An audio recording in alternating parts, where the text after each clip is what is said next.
our Marcus Greaves brings us a look at a sport that, you know, you might look at it and say they don't need as many technological innovations as bobsledders, but there's a lot of tech that goes into it too, and there's a lot of heart that goes into it too. Marcus brings us a story of a curling family that approaches it as a team sport.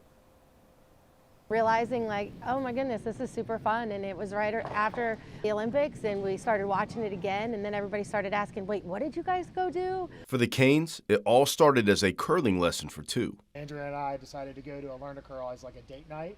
We were hooked. Yeah. Super easy to learn, but super hard to master. And we got that kind of attitude where you just want to get after it and get better. So we've been hooked ever since. Now, curling gives the Canes a chance to stay active together as a family. And of course, there's always a little friendly competition. Here to ask who the best curler in the family is?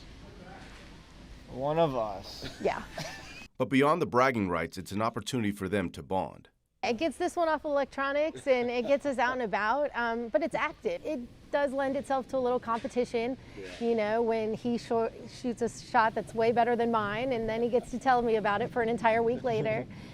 Different things like that, but just being active and being able to share something as a family is super important to us. The Canes aren't alone.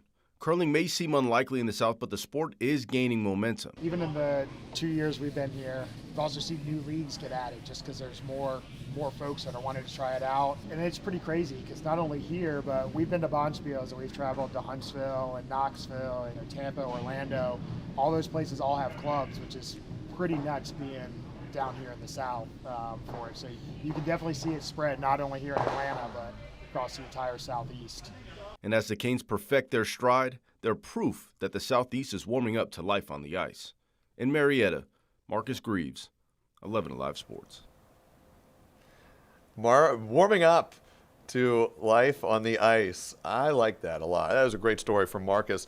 And the dad there said something that stood out too. He said it's easy to begin, but hard to master. I think a lot of good things in life are like that.